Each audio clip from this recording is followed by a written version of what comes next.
Well, hello and good evening. It is Memorial Day. And some places have parades, they have picnics, people go camping. Here in Wyoming and in South Dakota, almost every Memorial Day weekend, it rains. Doesn't rain a little, rains a lot. Got 3/4 of an inch yesterday. It sprinkled twice today, but we didn't have a downpour today. But I'm sure that's not the case every place. But where we live, Memorial Day weekend is not a weekend to go camping because you are always going to get rained on. And Craig is here too. So Rebecca is in, Craig's in. There's other people, but they haven't commented. But hello. I hope you guys are having a great long Memorial Day weekend.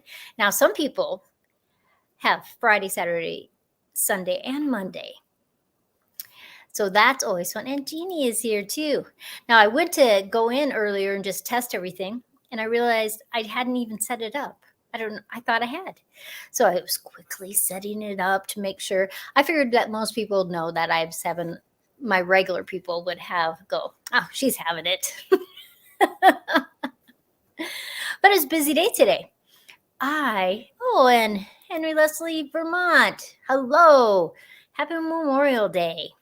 And Julie's here too. Hello. I worked all weekend. Tomorrow is my Friday. Well, I hope you have a good weekend then. In the middle of the week, I was busy.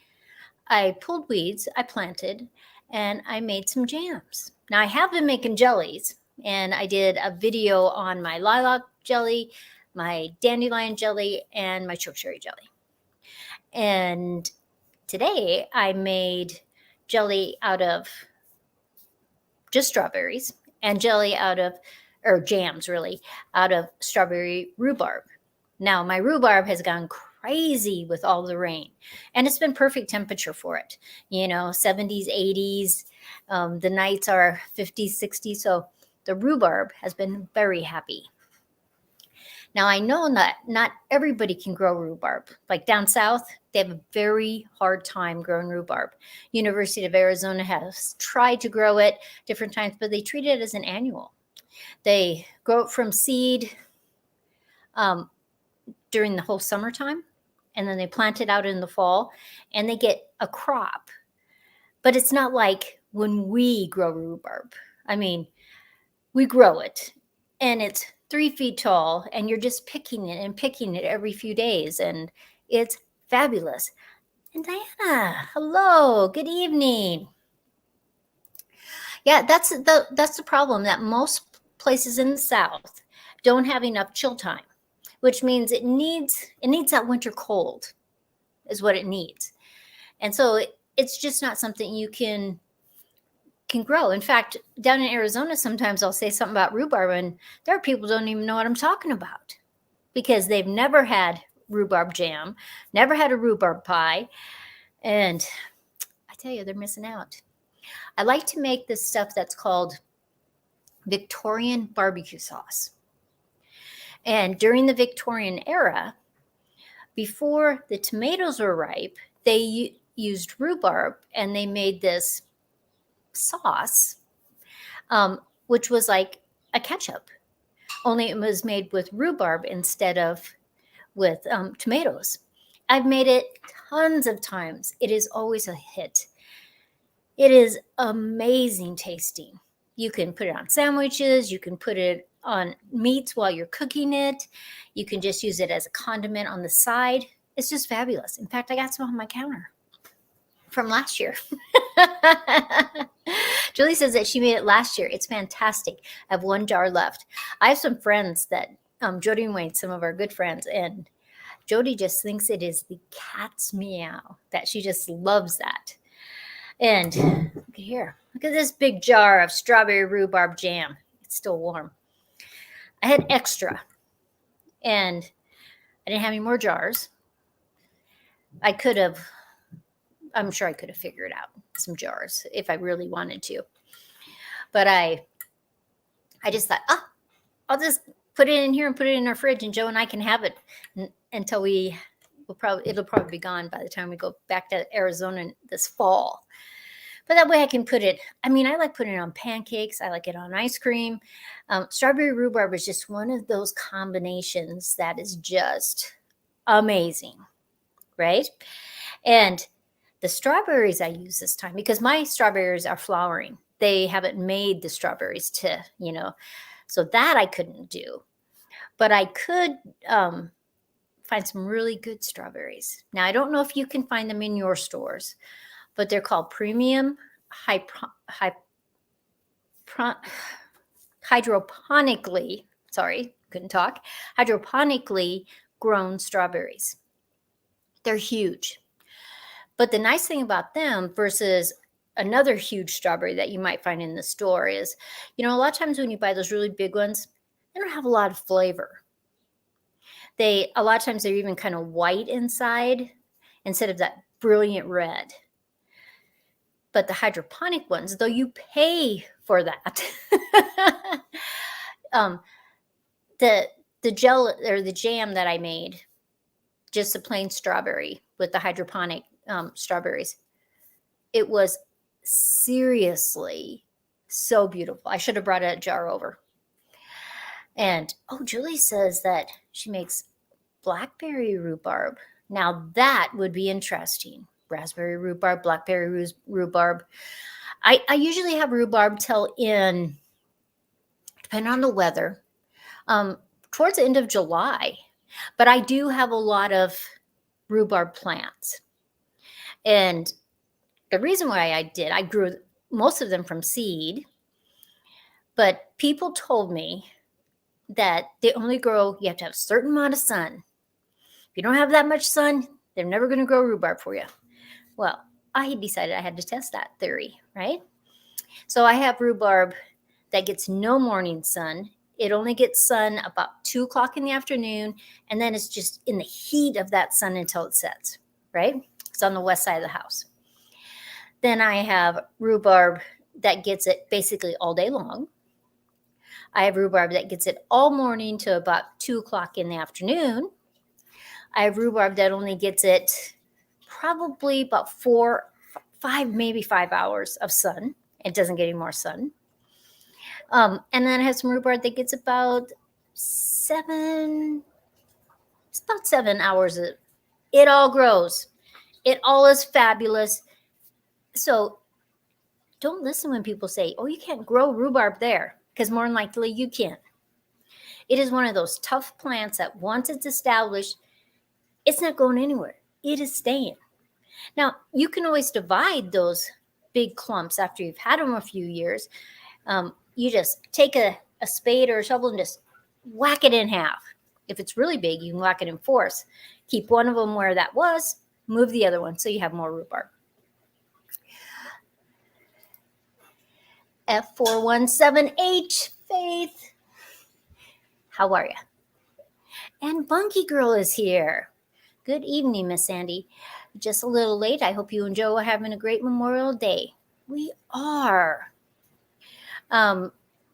Busy. Joe has projects. He's replacing part of the retaining wall. He did part of it last year, and now he's doing it over by my shed. So he's been busy. And rhubarb grows up here in the desert out of nowhere. Rhubarb is a fantastic plant. Now, the leaves are poisonous, so you can't eat the leaves. You can only eat the stalk. You can feed rhubarb to chickens in moderation. You have to not give them very much at a time. Craig's grandma's, I would assume that's Grandma Moore. Rhubarb was 50 years old. That is awesome. Henry Louise, Vermont. My rhubarb grows well. Isn't it crazy? It's fabulous, isn't it? Hey there, Sandy. Tina Ladybug, how are you? Thank you so much. That's so kind, because sometimes you just need that. Just need that. So thank you very much. Bunky, thank you so much. And so it was a busy day. So on my counter, I have 15 jars of just strawberry. I have 36 jars of strawberry rhubarb, plus my great big giant one for me and Joe. And then, because I just cut the slices on the rhubarb and on the strawberries, and then I cook it up, right? But I know some people don't like those big chunks of strawberry, and so 10 of the jars I sent through my food processor before I cooked it, and so it was just little tiny chunks. So the only person else I have to make some strawberry rhubarb is just I have to do the juice and make that for my brother. Now I did make him. I extracted the juice from the rhubarb. I use a steam juicer, which if you do not have a steam juicer and you can, oh my gosh, best investment you will ever make. Seriously. When I make chokecherry jelly or currant jelly, anything that I would have had to smash like this to get the juice out. Plums, apples, anything I can make, extract the juice out of. Best investment ever. I actually got mine free. So it made it even better. And then my dad bought me one down in Arizona. I can't be without one. But I extracted the juice yesterday out of it. And then I made a rhubarb vanilla jelly. I use real vanilla beans. And so when I'm making the jelly, I'm cooking, I slice the vanilla beans down so that the seeds will come out. Oh, it was just like amazing. I thought everybody should make rhubarb vanilla jelly. Nisi's here. Hello, Nisi. How are ya? How is are you gonna do a garden this year, or are you just doing a little bit of a garden? What's the plan for this year? I have not. Oh, Bunky says she has not had strawberry rhubarb jam. Bunky, do you guys grow rhubarb in Michigan? Because you should try it. It's got that combination of tart and sweet, and like strawberry rhubarb pie is one of my favorites. Strawberry rhubarb jelly, syrup. I don't think you can make enough of strawberry rhubarb. Chokecherry jam, our favorite find along the river ride. We have chokecherries in our backyard. When I bought the plants, they were just little teeny sticks. And I think I planted probably 5 across this one section in the backyard by the food forest. And I am forever digging up chokecherry bushes because they want to grow everywhere. And they're about 20 feet tall. And the flowers are just amazing right now, which is kind of cool because the bees, the natives, the butterflies, the flies, even insects love the flowers. And so that's kind of fun to watch them just humming around. And they're beautiful. They kind of cascade down, and I love chokecherry. Bunky says, no, my mama is scared because she's part of it is poison. The leaves are poisonous to people. The stem is not at all. And so tell her, nothing to worry about. It is a beautiful plant, you know. Nisi says that I have several things planted, so we will see how it goes. I'm not all the way done planting either. I have all the community garden planted, which is awesome. I have a lot of things planted here at home, but I'm not done yet. I still have a lot of tomatoes to plant here. I have I'm growing some herbs that I haven't ever grown before, but they're not quite big enough for me to plant outside. And so those are still under lights. Bunky says, but she said she will find some and plant so we can try them. It's just a fabulous plant that you can just do so many things, Bunky. I think she'll be happy. I think she'll be glad that she decided to grow some rhubarb. Barb is here. Hi, Barb. How are ya? Mint I'm trying this year. I'm growing some mints that I haven't grown before. I did a short video on how many mint plants I could grow. Now I already was growing spearmint and peppermint and some orange and apple. But I got these great big tubs from a master gardener friend of mine. And so they have 12 different mint plants in them, which will contain them because mint can go everywhere. And I'll just make sure that I don't let anything go to seed because I don't want it being crazy. Craig says, we think the cherry bush clippings we put in the soil are going to make it. Awesome. Yeah, just keep an eye on them. Don't let them get too hot in the sun. And I bet you will have great cherry bushes. And did you tell me what kind of cherry bushes are they? Are they like Nanking cherries or what kind of cherries? So, I'm always on the lookout for different kinds. Now there is a cherry tree that's called a compass cherry that I'm looking for, but I haven't been able to find one. The master gardeners actually want to put a couple out in the urban orchard. And what it actually is, it's not a true cherry. It's a cross between a cherry and a plum. So they're bigger, but I guess they're just fabulous. And they grow here because there's some on some old farmsteads. And so that they know that they grow here in Wyoming. So I'm kind of excited about that.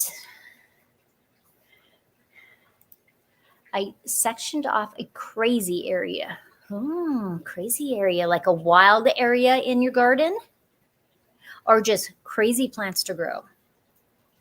Funky says, Miss Andy, is it possible to get blight inside of my tomatoes while they're under lights?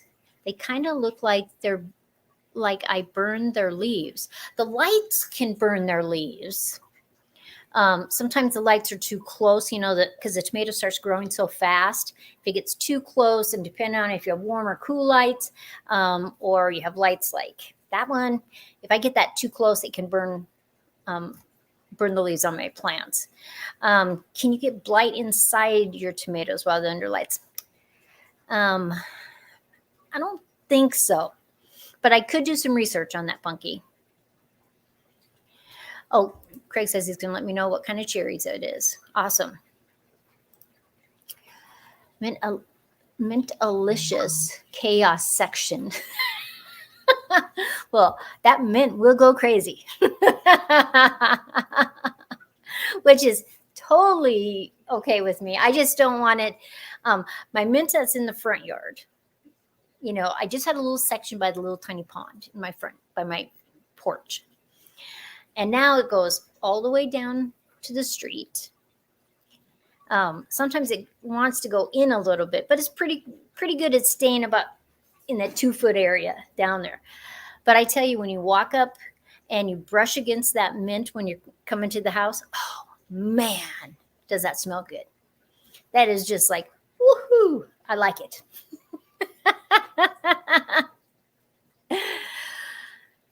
Yeah, that's true. Mint will conquer the world if given a chance. It doesn't want to spread. It wants to grow. It wants to say, hey, I'm a mint and you should like me. Now, a lot of times people grow mints. They don't do anything with it. My grandmother always made mint jelly. I like peppermint for tea. And so that's why I'm growing the peppermint. But you can cook with it. You can add it to stuff. You can add it to drinks, lemonades in the summertime. It's just fabulous. We are all mint. That is awesome. Oh, and it's Angie girl. How are ya? Forgot it was Monday. That's because it's a holiday. And so it's easy to forget. Now, our neighbors on this side, I guess that goes backwards, this side. Anyway, the neighbors on that side just sold their house. And I literally just moved up the road to a bigger house. Because I always say that I live in the little house on the big street. Because as you go up the road, the houses get bigger and bigger and bigger. And there's a $7 million house on my road. Now, my house is the little house, but there's several of them that are like my house, right in our little section. Anyway, but our neighbors, they sold their house and they moved up the road to a bigger house, which is totally cool, But the people are moving in, so the kids were in the backyard today. So I haven't met my new neighbors, but I thought I don't know, I'll bake something and I'll bring it over. I'll bring them some jelly or jam or something. Yes, Julie, the people that had the dogs that kept digging under my fence are the ones that sold, which they were nice enough people, but and I hadn't seen that, since we've been back, I had not seen the dogs one time. But there were places that they had dug through when we were gone, but they had driven posts in there. And they probably just thought, we better do something. Oh, thank you. Yeah, Monday Night Lives is always so fun because so many people stop in and say hi, or they watch the replay and they'll say comments. And so it's always so good. Thank you. Tanya West. Hello, how are you? You were here. Was it on Friday or was it last Monday that you were here? So welcome. Happy Memorial Day. Warm Fuzzy Vibes. That is a fun name.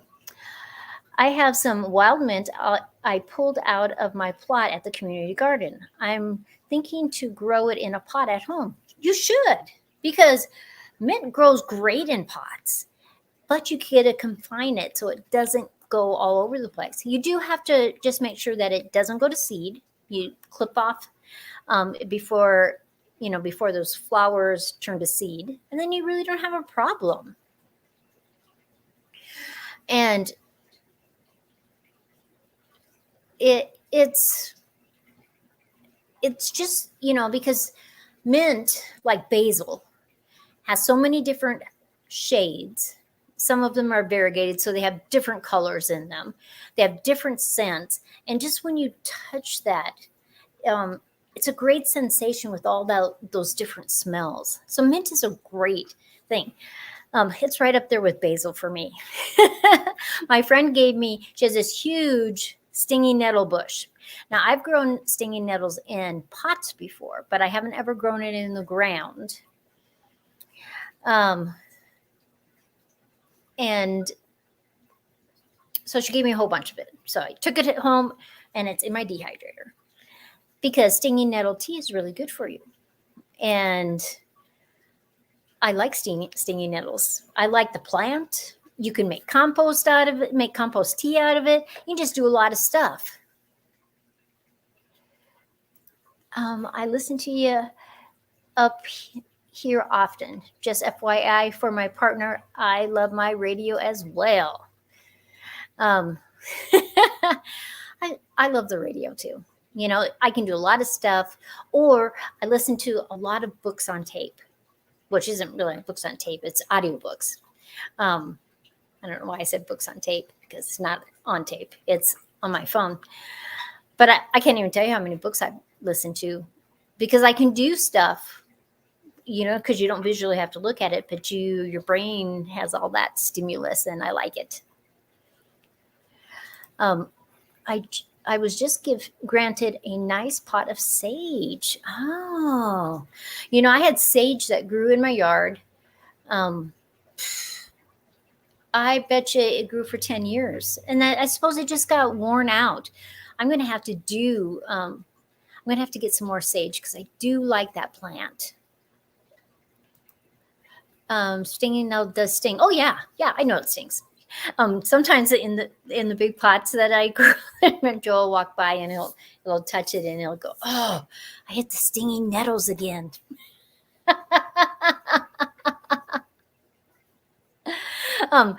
But it is. I don't ever mind when it stings my hands. It's tingly to me. I mean, some people it really bothers, but it doesn't really bother me. So that's probably why I don't mind it as much. But I am teaching a class in June. It's at our library, and I am teaching about bees, bugs, and butterflies in your gardens. And it's through a group effort with the library and the master gardeners. So I'm totally excited about it. One of the gals is going to talk about flowers you should plant for the bees, bugs, and butterflies. But I'm actually talking about the insects. So I'm totally excited about that. And I'm totally excited that I can maybe change some people's minds on how they plant and grow, because we have so many native bees here in Wyoming, and they just need the right environment. And so I'm hoping that people won't squish their bugs. I mean, it's not like I haven't ever squished a bug when it startled me. You know, I'm outside doing something in the garden and some beetle comes right across my hand and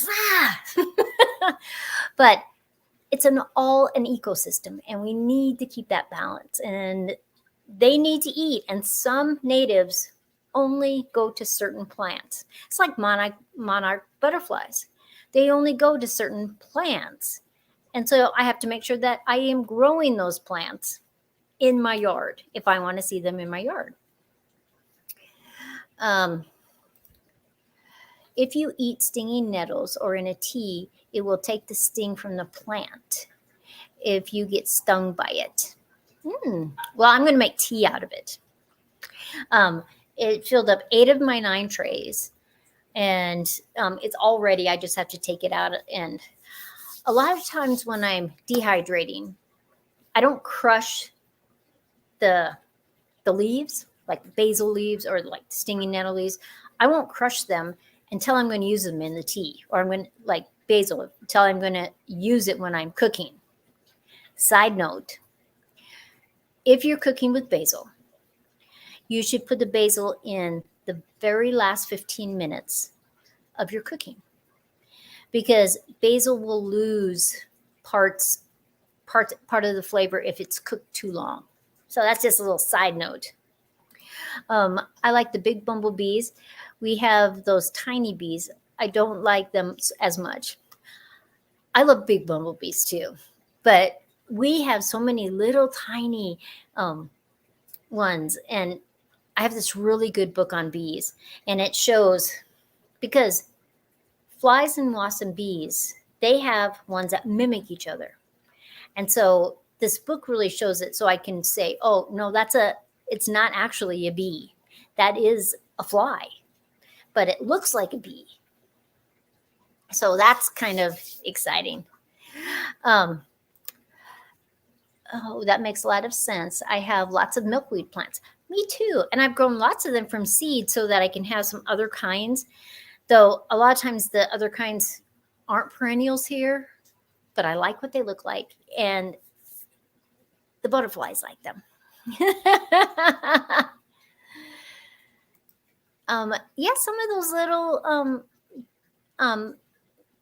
some little bees will sting. Not most native bees do not sting though. It could be a wasp that you sting, and because there are little tiny wasps, so they're not just big wasps like you see the wasp and you go, oh yeah, that's a wasp. How do you get rid of squash bugs? Get them every year. I don't usually get squash bugs. I mean, they do. People do get them, but really, it's a matter of you got to just take the time and pull them off. Just bring a bucket with some water in there, and just start throwing them in there. That some people I know just take them off the plant, squish them, and throw them in a bucket. I'm sure that there are plants that will deter squash bugs or confuse them. But I just really don't have that problem. Now, I say that, and now watch this year, I'll get squash bugs. But I just don't get them. But I do know that people just pick them off and squish them. All pollinators. I love all pollinators, you know. And the more you're in your yard, the more not only the honeybees get used to you, but the native bees and flies and everything else gets used to you also. And so that is kind of interesting. Cheryl's here. Hello, good evening. I'm only going to keep you for just a few more minutes because I haven't fixed Joe's supper yet, and we're already at a half hour. And Bunky, are you guys having a live tonight? Keep your eye on their eggs and squish them. That's true. That's a good point, Bunky. You know, because if you can find those, you know, the eggs. In fact, a thing in the garden to do. I like to walk through my gardens every day. One of the things to do is not just look on the surface, turn over some of those leaves and just see what's happening underneath. Are you getting eggs laid underneath your leaves? What's really happening? And so I think it's the more you're aware, the more you can prevent problems. And oh, good. Monkey says that they are. So they are on in 29 minutes. So appreciate time for dinner. Yay. So I'm gonna let you guys go. I hope you have a fabulous rest of your Memorial Day.